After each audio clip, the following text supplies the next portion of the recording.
In this tutorial, we're going to be covering the elimination of a single unit. This is specifically for an HVT target, typically an officer. You may have one or more of these in your mission. I'm sure everyone's made at least one mission where you've got to kill someone. If you haven't, now's your chance, because I'm going to tell you how to do it. We can see in here, this template one I've already got set up basically has the officer spawning at up to 4 individual positions. He is synchronized to a marker, and any one of those markers, including his original position, will be where he will spawn at. So I'm going to quickly rebuild this. So we're going to need a officer volunteer for the target, and we're going to need to give this variable a name, because we're going to be referring to him in our trigger condition. So I'm going to call him HVT officer. I'm going to copy this because I'm going to need to refer to it later. And what I'm going to do is I'm going to get a trigger condition to identify when he has been killed. So the condition, what we're not going to do is we're not going to synchronize it to anything. We're just going to leave it as it is. And we're going to have the condition of not alive HVT officer. So when that poor chap is dead, this condition will be satisfied and the trigger will fire. So what we need to do now is we need to allow this chap to start at random locations to give him a chance. So to do that, I'm going to put down some empty markers. You can put down as many as you want, and all you do is you select them, right click, and then set a random start. And then click on the unit you wish to have a random start, which will be the officer. So he will start at any one of those 5 places. Remember that the original position is also included. Likewise, be careful about spawning in buildings.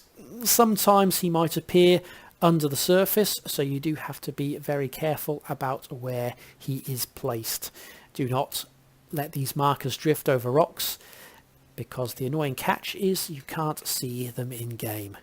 So what I do suggest you do is you use another unit as a template, put him roughly to where you'd want in game, and then go to the map screen, and you can then adjust the marker roughly over the position where you'd see that unit.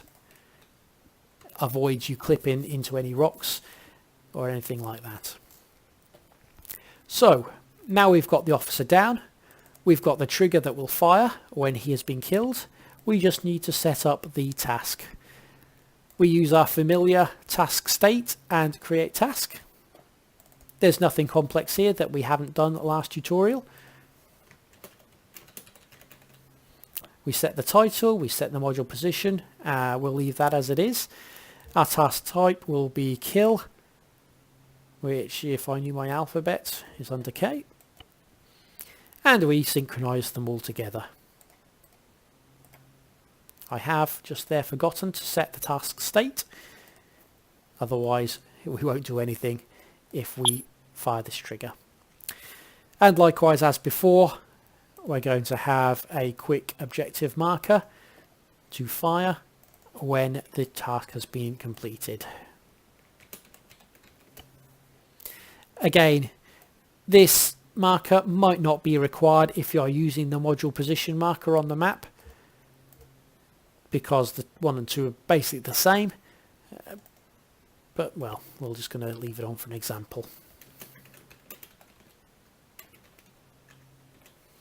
Here we go.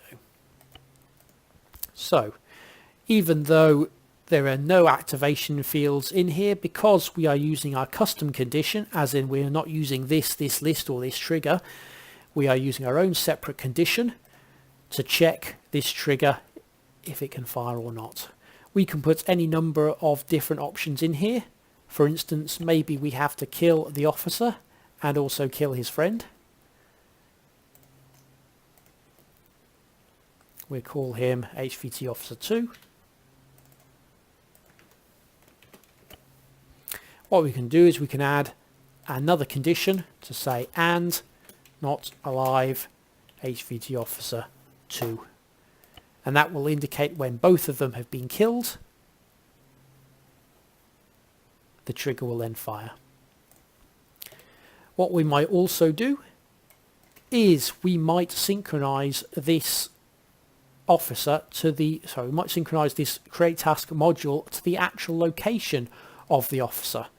To do that, what we can do is we can sync this to an object, and in the destination we can pick synchronized object, which will synchronize this task and hover his, will synchronize the task to the location of the object. So if we put officer well out of the way there, move us a bit closer, and what we'll do is we'll just quickly set, in fact I'm going to change that to a area marker, which I can't do for unknown reasons, but let's do that again then. So do 10 by 10, bordered red, call it marker 9. So we know that this chap will be spawning in one of these corners, or in the middle alternatively. And what I'm just going to do, I'm just going to add this onto the activation field so they both turn grey.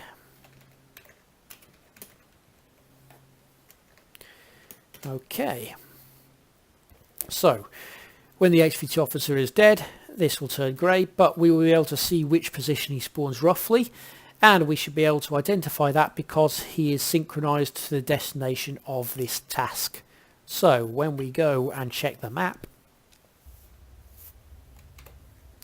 we can see he is chosen to spawn in the bottom left hand corner of our box, and there he is. If we were to shoot him now, we get the task completed. Our markers have changed colour, and we have completed the mission. We can take this a step further by, instead of just having the unit spawn at a random position and stay still, we can delete these markers, and we can actually have the unit moving around on a patrol path. So I'm just shift clicking on each of these locations just to mark out some waypoints. I'm then going to change the last marker, the last waypoint to a cycle waypoint, at which this unit will constantly patrol in a square. If we preview this in game, we should see his module task following him. There we go. This can be useful for things such as convoy missions, where players may need to know the status of a unit that can freely move around a map.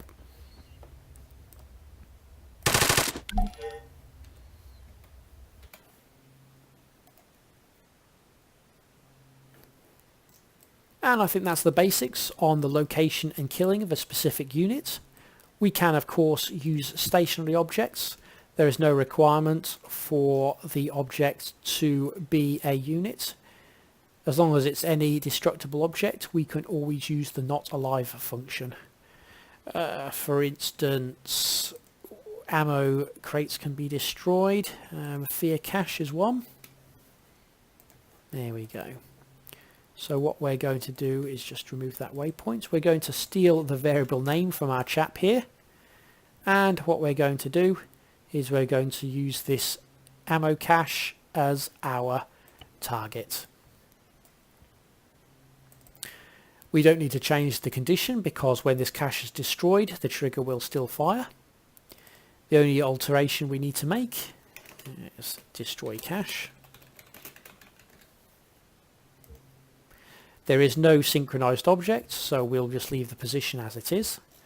And there is a destroy icon we can use.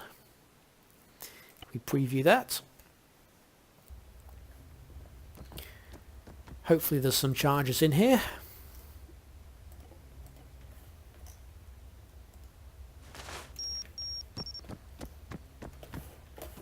If we get far enough away, we can see we've destroyed the cache. Job done. Trigger has fired. Lastly, as we did with the unit, we can also synchronize and use multiple markers to give the cache a random locations. So as before, we put down 4 markers, synchronize them to a random start marker. This cache will now start in one of 5 random places. And basically this would mean that the players would have to locate the cache in this area because the cache location is not marked. We did not synchronize location with the task, so players will have to search this area to find the cache and then destroy it. It seems to be the cache has started in the middle this time.